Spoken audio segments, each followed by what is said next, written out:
Deklarata e fundit të presidentit Trump, të cilat përmendin disa herë Kosovën dhe Serbinë, kanë shkaktuar një debat të madh Kosova-Gjet. Në konferencën e tij të fundit për shtyp, ai tha Serbia dhe Kosova po shkonin drejt një lufte të madhe, u thash atyre nëse nisnin do ketë tregti me Shtetet e Bashkuara dhe ata tha ndoshta nuk do ta nisim, secili po interpreton atë në mënyrën e vet, sipas interesave të vet, apo pothuajse të gjitha pajtojnë se zoti Trump është i paparashikueshëm. Disa besojnë se kjo do të thotë se Serbia ishte gati të sulmonte Kosovën këto ditë, por Trump e ndaloi. Mendoj se Trump në kontekstin e konflikteve aktuale e tha këtë për treguar veten si një udhëheqës i përkushtuar për paqe kudo në botë, duke synuar çmimin Nobel për paqe.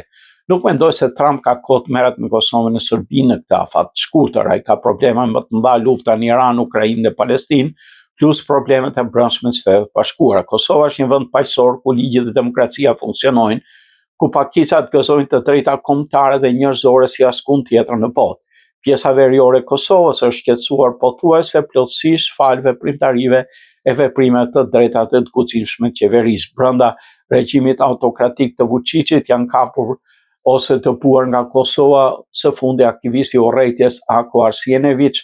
Ushtarët e NATO-s, përfshirë amerikanët, janë në Kosovë dhe ruan kufijtë e saj. Ata e dinë se në rast të një agresioni serb kundër Kosovës, Evropa juglindore do të rriqet në konflikt.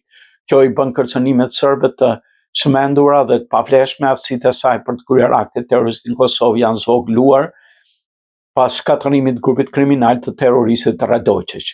Megjithatë, nuk ka dyshim se në një kohë të përshtatshme, sapo luftrat aktuale të vijnë në kontroll, administrata e presidentit Trump do kthehet në zgjidhjen përfundimtare të konfliktit mes Kosovës e Serbisë. Kosova duhet të jetë e gatshme për këtë. Qetësia në veri dhe gjithë Kosovën si krijimi një shpejt institucione krijoi një pozicion shumë më të favorshëm për Kosovën. Duket se ai ka problemet e Ballkanit në mendje agjendën e tij, presidenti, pra kjo dëshmohet edhe nga vazhdimi i aktit kombëtar të emergjencës lidhur me Ballkanin perëndimor.